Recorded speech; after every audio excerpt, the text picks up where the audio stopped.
Now, you brought it about infrastructure and bridges. We're in a bit of a predicament here because we need a new entranceway off the 401 for the city of Kitchener. I'm not the only one who feels that way. But here's the issue, because you mentioned Carl Zare, and quite frankly, Jack, one of the reasons the city or the region hasn't gone forward is because they're concerned that the minute they do, Six Nations is going to come in and stake a land claim on 6 miles either side of the Grand. When is somebody going to solve this issue? When is somebody going to go down to Six Nations and either say enough or what do you want? Well, you know, the original treaties that were signed all those years ago were signed with the Crown, with the federal government, and yet our federal government doesn't seem to want to lift a finger to get involved and try to find a resolution here. And I think that's a big problem. This uncertainty that surrounds the whole situation keeps everybody from getting ahead and moving ahead. So we would put a priority on getting a resolution, sending some federal negotiators in to represent the federal Crown, and see if we can't actually get things moving. It's a tough nut to crack, no question about it. Nobody's pretending it isn't. But you've got to have the will to do it. When we've raised it in the House, the Harper Conservatives just say, oh, well, it's a provincial thing. You know, they just don't really want to get involved. And I'd rather roll up our sleeves and try to solve problems myself. Well, after 5 years, and that's how long it's been going on at Caledonia, maybe we need a mediator. Steve, you're next. You're on 570 News. Yes, Mr. Layton. I had a question in regards to the purchase of the F-35 jets. On March 19th, it was reported in Reuters that the Pentagon is now estimating that the jets, instead of being $70 million with cost overruns and other things, they're looking closer to $112 million per jet now. I don't know. I mean, at what point? I know we need new jets, but at what point do we say, "Wait a minute here"? I mean, this is crazy. $70 million is what we were told in November, and now 3-4 months later, we're looking at potentially 100 plus, maybe 110 million. Are we committed to this? Have we actually signed the contract, or because I know we weren't as of the fall actually committed to this? Do you know? Well, the Harper Conservatives are very committed to it, but the final contracts have not been signed, and it is still possible to put the brakes on here and have a national debate. Yep. Harper Conservatives don't want to do that. In fact, worse than that, they didn't even want to tell us what some of the costs were. Yep. And that's ultimately what, for the first time in parliamentary history in the Commonwealth, we had a government found in contempt of the House of Commons. Certainly first time in Canadian history, because they wouldn't provide the basic information that the lawmakers that you elect need to have in order to make decisions. And so, no, I think the Harper Conservatives seem to have a very closed mind on this, and that's a big problem.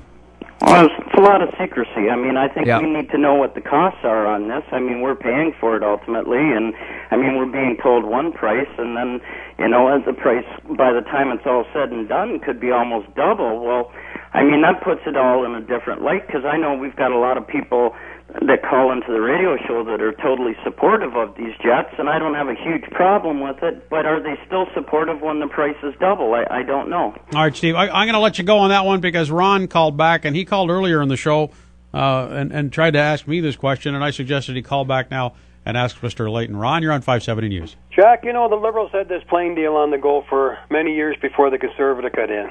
And there's got to be some kind of a penalty for cancelling this deal. How much is it going to cost us if the airplane deal is canceled?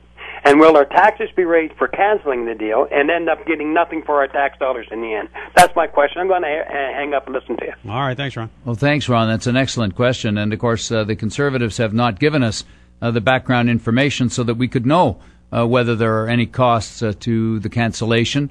And we think that's very unfortunate and wrong. That kind of information should be available to Canadians.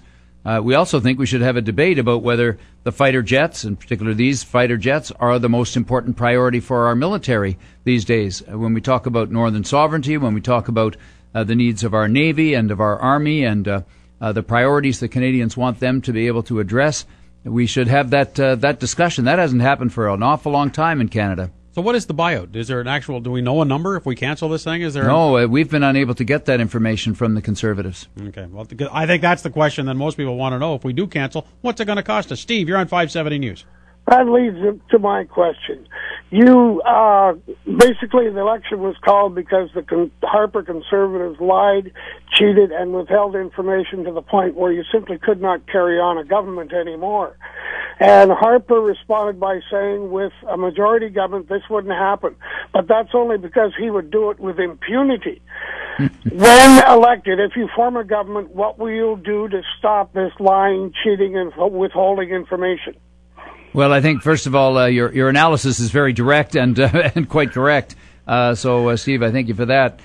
Look, I think there's an opportunity here for Canadians to actually send Mr. Harper and his members of Parliament packing at this point, because they have shown such disdain for the parliamentary democracy that we have, and therefore for the citizens of the country.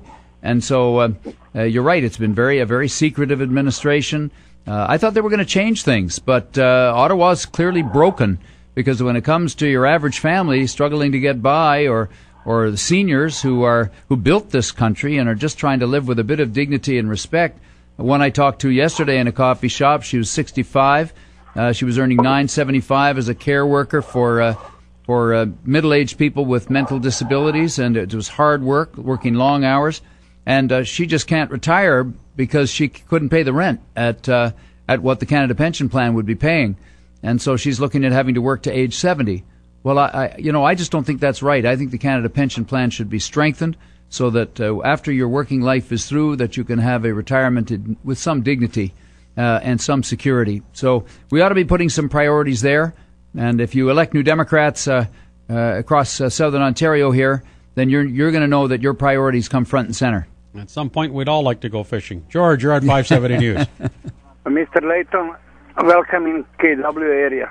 Good to be here, George. What's your question today? I wish you good luck in running, and my question is also, did Canada need to spend so much money in Afghanistan and other country, and we don't have here, we like surviving on Canada pension disability? Can you help people with Canada pension disability, because you help all Canada, not just one province? Okay. Did you catch that? Yes, I did. Okay. And that's why we think the Canada Pension Plan needs to be strengthened, because if you look at what some people are asked to survive on when it's their only source of income, and you look at rent and food costs, you've got to say, how can they possibly make it? No wonder so many are having to go to food banks, and that's really a tragedy. We've been calling for our troops to come home from Afghanistan, of course, and I think all Canadians expected that was going to happen. And then suddenly the Ignatieff Liberals and the Harper Conservatives got together and extended the mission for 3 more years. I know they say it's just for training, but we're still going to have 1,000 of our troops over there, and they are going to ultimately, one way or another, be involved in dangerous situations. And I think Canadians were essentially sold a bill of goods by the Liberal and Conservative coalition, if I can use that word, on that circumstance, and I think it was wrong and not respectful of the resolution that had been passed by Parliament. Okay, let's get to the next caller here. Peter, you're on with Jack Layton. Hi, Mr. Layton. Question is, what's the platform for the NDP with regard to Senate reform, and are you in favor of abolishing the Senate in principle? Yes, we are, and we think the Canadian people should have a say around this, and there should be a referendum.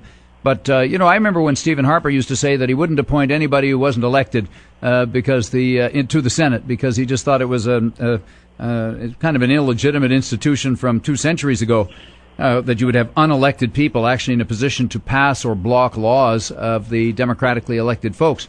But I guess he decided, hey, it's better to appoint my friends. I can appoint my party fundraiser, and I won't have to pay that person's salary. The public can pay that person's salary. By the way, he's now up on fraud charges for breaking election laws, for cheating on elections, and that could result in jail time. I said to Stephen Harper yesterday, why won't you at least commit that these 2 senators that you've appointed, who are up on charges, will not be campaigning while they're drawing a public salary for the Conservative Party during this election? Let's just say the silence has been deafening. But we believe that the Senate is an old-fashioned institution that has no place in our democratic system here.